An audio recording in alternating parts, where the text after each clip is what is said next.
Good morning everyone. 12th October, World Arthritis Day. Arthritis is inflammation of joints causing pain and stiffness.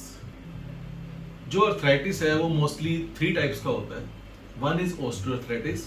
जो osteoarthritis है वो mostly after menopause and वो नीज में ज़्यादा होता है जिसमें cracking sounds, swelling and pain आती है. Rheumatic arthritis is a auto immune disorder जो मोस्टली जॉइंट से शुरू होता है, जिसमें जो जॉइंट्स हैं वो जब लेटर स्टेट हो जाती है तो टिल्ट भी कर जाते हैं एंड देन ये पूरी बॉडी में स्प्रेड कर जाता है. And third is gout. Gout mostly होता है इंक्रीज यूरिक एसिड के कारण. इंक्रीज जब हमारी बॉडी में प्रोटीन हो जाता है वो मोस्टली स्टार्ट होता है हमारे toes, specially great toe and then other parts of जैसे लाइक स्मॉल फिंगर्स. कॉजेज जो मेन रहते हैं वो है हेरिडिटरी कॉज. जो ऑटोइम्यून डिसऑर्डर्स क्रिएट होते हैं हमारी हेरिडिटरी में चलते हैं. Old injury, unbalance diet, bad lifestyle और मेनली स्ट्रेस. इन्वेस्टिगेशंस में हमारी जो होती है वो ओस्टियोआर्थराइटिस में हमें एक्सरे करवाना होता है जिससे हमें गैप पता लगता है कि हमारा जो गैप है वो बॉडी में कितना है. एंड ब्लड टेस्ट में हमारा आरए फैक्टर और anti CCP, CRP and uric acid. Homeopathy में अगेन कॉन्स्टिट्यूशन अप्रोच रहती है according to symptom similarity of every individual patient हम लेते हैं. जिसकी राइट साइड है, लेफ्ट साइड है, पेन्स नीचे से ऊपर गई है तो अलग अलग हमारे सिम्टम्स के बेस पे हर पेशेंट की इंडिपेंडेंट मेडिसिन सेलेक्ट होती है कि उसकी पेन्स कब बढ़ती हैं, किस समय बढ़ती हैं, कैसे आराम आता है, कैसे वर्स होती है. पेन के दौरान और कंप्लीट सिम्टम्स, कॉन्कॉमिनेंट सिम्टम्स क्या हैं, लाइक नॉजिया हो सकता है, नंबनेस हो सकती है. तो ये हम सिम्टम्स कंसिडर करते हैं. जो स्पेसिफिक या प्रोमिनेंट मेडिसिन हैं वो वन ऑफ मैं फ्यू मेडिसिन आपको बताऊंगा. जैसे लैकेसिस. लैकेसिस में सेंसिटिव हो जाता है पेशेंट क्लोथिंग, इवन टच से.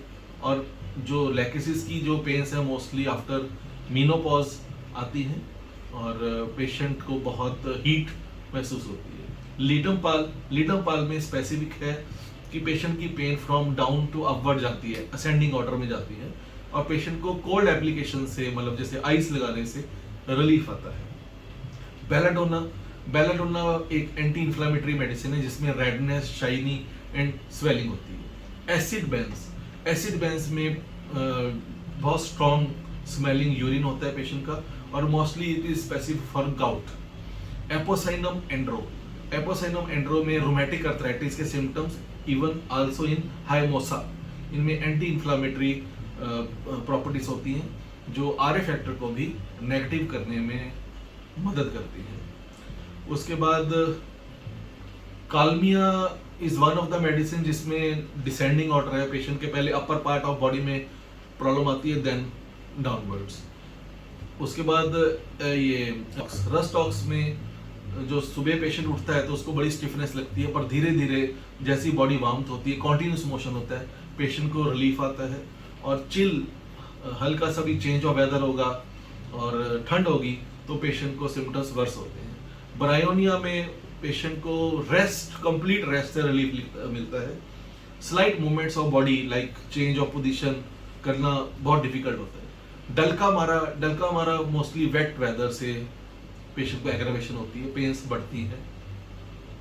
आर्निका जो मेडिसिन है उसमें पेशेंट को ऐसा लगता है कि जैसे किसी ने पीटा हो और मोस्टली इंजरी के बाद अर्थराइटिस जब स्टार्ट होता है तो उसमें आर्निका दी जाती है. Symphytum, injury to periosteum bones, उसके बाद पेशेंट को प्रॉब्लम आती है और ये भी ओस्टियोआर्थराइटिस के लिए अच्छी मेडिसिन है. जिसमें हमारी कार्टिलेज में रूटा. रूटा में टेंडन्स की इंजरी के बाद अगर पेशेंट को अर्थराइटिस स्टार्ट होता है तो ruta is one of the medicine. And again last one is causticum. Causticum में मसल वेस्टेज एंड पेशेंट को हमेशा सहारा लेके ही उठना पड़ेगा. और जो मैनेजमेंट है वो डाइट की वो है कि प्रोटीन रिस्ट्रिक्शन करना है हमें और लेस नॉन वेजिटेरियन लेना है और अपनी एक्सरसाइज, योगा ये बिल्कुल बैलेंस रखना है. अपना चेंज योर लाइफस्टाइल. ओबेसिटी नहीं आने देनी क्योंकि ओबेसिटी से हमेशा अर्थराइटिस बढ़ता है. Thank you very much.